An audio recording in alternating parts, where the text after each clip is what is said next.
സഹോദരന്മാരെ, കുറച്ച് തിരക്കിലായി പോയി. കുറച്ച് ദിവസമായി സോഷ്യൽ മീഡിയ ഒന്നും ഉപയോഗിക്കാതെ. അതിനിടയ്ക്ക് പല സംഭവങ്ങളും കഴിഞ്ഞ് വയനാട് ജില്ലയിൽ മണ്ണിടിച്ചിലുണ്ടായി. കുറേ ആൾക്കാർക്ക് വളരെയധികം ബുദ്ധിമുട്ടെല്ലാം സഹിക്കേണ്ടി വന്ന്. ഏതായാലും ഇരിക്കട്ടെ. അതിനുശേഷം ഇന്ന് സോഷ്യൽ മീഡിയയിൽ കാണാൻ വേണ്ടി കഴിഞ്ഞത് പള്ളിയിലെ മദ്രസ അധ്യാപകൻ അതിക്രൂരമായിട്ട് ആക്രമിക്കുന്ന ഒരു രംഗമാണ് കാണാൻ വേണ്ടി കഴിഞ്ഞത്. അത് വെറും ആണുങ്ങൾ പോയിട്ട് അടിക്കുകയല്ലേ ചെയ്യുന്നു, ആക്രമിക്കല്ലേ ചെയ്യുന്നു. പെണ്ണുങ്ങളടക്കം ഉമ്മ എന്ന് വിളിക്കുന്നതിൽ വിഷമമുണ്ട്, എന്നാലും വിളിച്ചു പോകുക. ഒരു ഉമ്മയടക്കം വന്നിട്ടാണ് എന്ത് ചെയ്തത്, ഈ ഉസ്താദിനെ അതിരൂക്ഷമായ രീതിയിൽ പെരുമാറിയത്. അദ്ദേഹം ചെയ്ത തെറ്റെന്നാണ് പലരും ഈ സോഷ്യൽ മീഡിയയിൽ അതിനെക്കുറിച്ച് പ്രതിപാദിക്കുന്നുണ്ട്. പലരും അതിനെക്കുറിച്ച് പല രൂപത്തിലുള്ള അഭിപ്രായങ്ങളും പറയുന്നുണ്ട്. അതിന്റെ പൂർണ്ണമായ സത്യാവസ്ഥ എന്താണെന്ന് ആ മഹല്ല് കമ്മിറ്റി ഏതായാലും പറഞ്ഞിട്ടില്ല. കുട്ടിയെ പഠിക്കാത്തതിന്റെ പേരിൽ അടിച്ചു എന്നും പറയുന്നു, കുട്ടി കുരുത്തക്കേട് കളിച്ചതിന്റെ പേരിൽ അടിച്ചു എന്ന് പറയുന്നു. എന്തായാലും കുട്ടിയെ അടിച്ച് അടിച്ചതിന്റെ പേരിൽ ഈ ഉസ്താദിനെ വന്നിട്ട് അതിക്രൂരമായ രീതിയിൽ ആ കുട്ടിയുടെ കുടുംബക്കാരും സ്ത്രീ അടക്കം വന്നിട്ട് ആക്രമിക്കുക, പേടിയെത്തുന്ന ഒരു ഉസ്താദിനെ ആക്രമിക്കാൻ വേണ്ടിയിട്ട് കൂട്ടുനിൽക്കുന്നു. ആയിക്കോട്ടെ, ആ ഉസ്താദ് തെറ്റ് ചെയ്തിട്ടുണ്ടാവും. തെറ്റ് ചെയ്തിട്ടുണ്ടെങ്കിൽ എന്തെല്ലാം വഴികളുണ്ട്. അവിടെ ഒരു മഹല്ല് കമ്മിറ്റി ഇല്ലേ? ഇവിടെ നിയമപരമായിട്ട് നേരിട്ടൂടെ അദ്ദേഹത്തെ? അതും ഭക്ഷണം കഴിക്കുന്ന സമയത്ത്.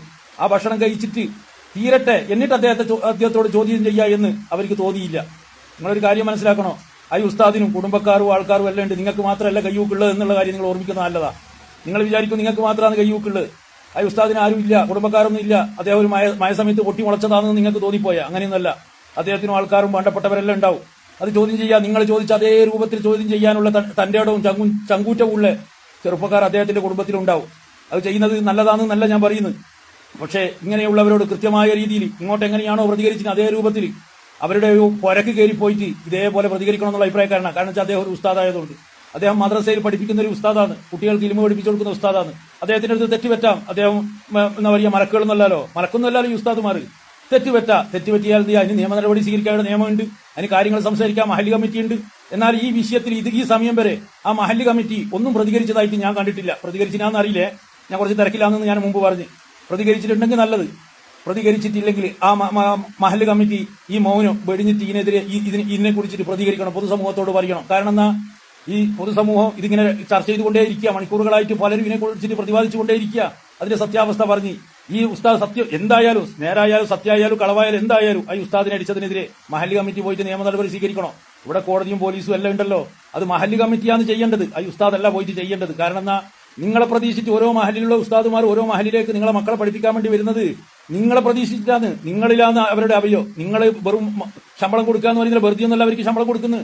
നിങ്ങളെ മക്കളെ ഇൽമ പഠിപ്പിച്ചിട്ടാണ് നിങ്ങൾ ശമ്പളം കൊടുക്കുന്നത്. അത് നക്കാപ്പിച്ച ശമ്പളത്തിന് വേണ്ടിയിട്ടാണ് പല ഉസ്താദുമാരും ഇങ്ങനെ എന്ത് ചെയ്യുന്നത്, ജോലി ചെയ്യുന്നത്. ആ ഉസ്താദുമാരെ നിങ്ങളുടെ നാട്ടിലുള്ള ഓരോരുത്തർ, നിങ്ങളുടെ നാട്ടിൽ പല കോലത്തിലും രൂപത്തിലുള്ള ആൾക്കാരുണ്ടാവും. ഓരോ നാട്ടിലും കയ്യൂക്കുള്ളവരുണ്ടാവും, പണക്കാരുണ്ടാവും, പാവപ്പെട്ടവരുണ്ടാവും, നിരപരാധികളുണ്ടാവും, പല രൂപത്തിലുണ്ടാവും.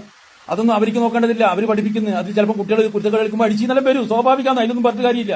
അങ്ങനെയുള്ളവരെ കയ്യേറ്റം ചെയ്യാൻ എന്ത് അധികാരം നിയമിക്കുള്ളത്? അതുകൊണ്ട് തന്നെ ഇതിനെതിരെ മഹല്ല് കമ്മിറ്റിയാണ് രംഗത്ത് വരേണ്ടത്. മഹല്ല് കമ്മിറ്റി ഈ അക്രമികൾക്കെതിരെ ശക്തമായ നിയമ നടപടികൾ സ്വീകരിച്ച് മഹല്ല് കമ്മിറ്റി മുന്നോട്ട് പോകണം. അതാണ് ചെയ്യേണ്ടത്. ഈ മഹല്ല് കമ്മിറ്റി ഈ മൗനം വെടിഞ്ഞ് ആ ഉസ്താദിന് നീതി കിട്ടുന്നത് വരെ മഹല്ല് കമ്മിറ്റി മുന്നിട്ട് ഇറങ്ങണമെന്നാണ് പറയാനുള്ളത്. ഇല്ലെങ്കിൽ സോഷ്യൽ മീഡിയയിലുള്ള നമ്മളെ പോലത്തെ ആൾക്കാർ ഇതെന്ത് ചെയ്തിട്ട് വരും, മുന്നോട്ട് കൊണ്ടുപോകേണ്ടി വരും. എന്തായാലും ഇത് നിയമ നടപടിക്ക് വിട്ടുകൊടുക്കുക തന്നെ വേണോ? ഒരാൾ കയ്യൂക്ക് കളിച്ചിട്ട് ഉസ്താദുമാരോട് കയ്യൂക്ക് കളിച്ചിട്ട് ഇത് മുന്നോട്ട് പോകാൻ വേണ്ടിയിട്ട് പറ്റൂല. കാരണം നമ്മൾ പലപ്പോഴും പലരുടെയും അക്രമം കാണുമ്പോൾ ഉസ്താദിനെ ആക്രമിച്ച് എന്ന് പറഞ്ഞിട്ട് നിലവിളിക്കുന്നവരാണ് നമ്മൾ. എന്നാൽ സമുദായത്തിൽപ്പെട്ട താത്തമാർ അടക്കം വന്നിട്ട് ഒരു ഉസ്താദിനെ അതിക്രൂരമായി ആക്രമിക്കുന്നത് കണ്ടിട്ട് നിയമ നടപടി സ്വീകരിക്കാൻ കഴിയില്ലെങ്കിൽ പിന്നെ എന്ത് പറയാനാണ്? ആ മഹല്ല് കമ്മിറ്റിയിൽ ഇടപെട്ട് കാര്യങ്ങൾ ചെയ്യൂ തന്നെ പ്രതീക്ഷിക്കുക. അവരെ പ്രതികരണം ഉണ്ടാവും എന്ന് പ്രതീക്ഷിക്കുന്നു. ഇല്ലെങ്കിൽ സോഷ്യൽ മീഡിയയിലുള്ള നമ്മളെ പോലെയുള്ള ആൾക്കാർ അല്ലെങ്കിൽ അദ്ദേഹത്തിന്റെ കുടുംബത്തിലുള്ള ആൾക്കാർ ഇതിനെതിരെ പ്രതികരിക്കുക തന്നെ ചെയ്യൂ. അതിലൊരു സംശയമില്ല.